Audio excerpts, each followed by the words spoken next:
Kalau bisa saya sekolah terus dan mengejar cita-cita saya. Setelah ini mungkin kalau Tuhan berkehendak lain bisa kuliah atau yang lain kerja atau kuliah gitu.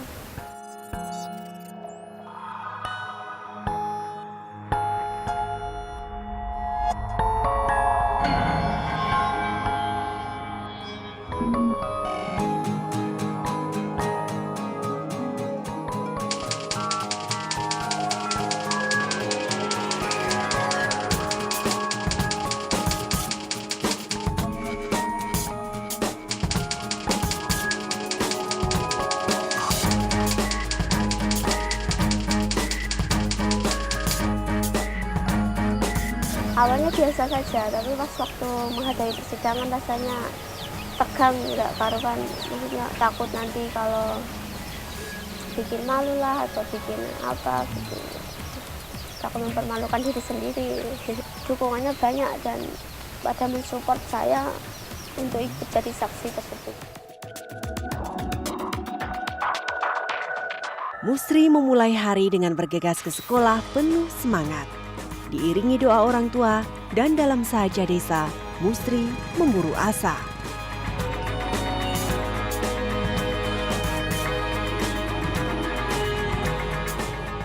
Di sekolahnya, siswi kelas 3 sekolah menengah kejuruan di desa Tegaldowo Gunem Rembang ini cekatan mengikuti praktik perbaikan mobil.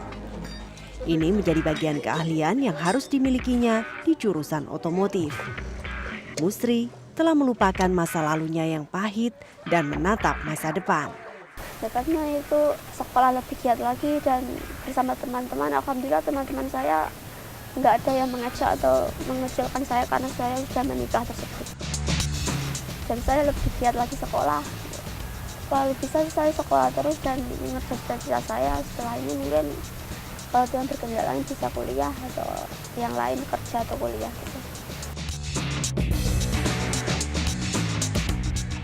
Seperti remaja pada umumnya, Musri pun ceria bersindah gurau bersama teman-temannya saat jam istirahat. Pengalaman pertama Musri ke Jakarta untuk menjadi saksi di Mahkamah Konstitusi tak ketinggalan jadi bahan cerita. Di balik keceriaan dan semangat Musri untuk terus belajar, sejatinya terselip kisah pilu baginya. Musri pernah menikah secara agama di usia 14 tahun selepas lulus SMP. Selama 4 bulan menikah, Musri seakan kehilangan masa depan. Ia sudah terkurung oleh keadaan. Saya itu banget tertekannya karena nggak bisa bebas kayak teman-teman, bisa sekolah, bisa melanjutkan dan bermain-main. Saya cuma di rumah dan di rumah saja.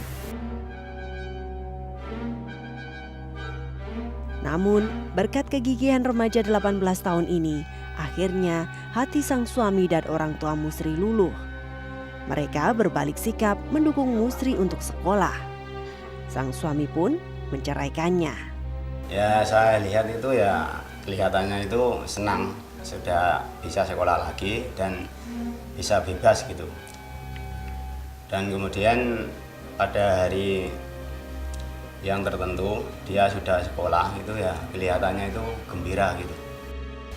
Ya bisa beli sepeda itu dan juga bisa memperbaiki rumah ini sudah Musri bercerai itu. Geliat untuk mengurangi tingkat pernikahan usia anak terus dikelorakan. Salah satunya, Plan Indonesia memfasilitasi terbentuknya kelompok perlindungan anak desa KPAD di sejumlah desa binaan. Berbagai kegiatan sosialisasi dan penyadaran dilakukan. Kalau pernikahan anak di sini itu memang masih banyak dilakukan, tapi sudah lebih baik, lebih berkurang lagi daripada sebelum ada plan.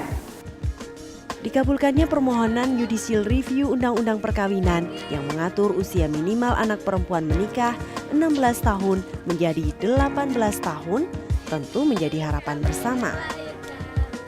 Namun tak cukup sampai di MK, berbagai langkah tetap terus dilakukan Plan Indonesia. Salah satu kegiatan yang kami lakukan, kami akhirnya melakukan penyadaran lagi kepada para orang tua dan temanya berbeda. Kalau di awal penyadaran itu tentang hak-hak anak, nah sekarang penyadarannya adalah betapa pentingnya mencegah terjadinya pernikahan anak. Nah, selain kami melakukan penyadaran, kami juga memberikan pembekalan kepada anak-anak remaja. Pada waktu itu, anak-anak kita kenalkan tentang kesehatan reproduksi remaja. Jadi, anak-anak di tingkat desa, setiap desa itu ada namanya PIK KRR. Itu adalah kayak semacam kegiatan bagi anak-anak remaja untuk berkonsultasi terkait dengan kesehatan reproduksi remaja. Sekarang ini kita sedang menyusun Perda Perlindungan Anak. Sekarang ini sudah sampai pembahasan di Dewan, memang belum didok. Yang kami harapkan bahwa bulan Oktober nanti sebelum Dewannya ganti itu sudah disetujui Perda Perlindungan Anak. Bersama ayah dan juga ibu yang selalu menuntun. Hak anak untuk mendapatkan pendidikan adalah segalanya.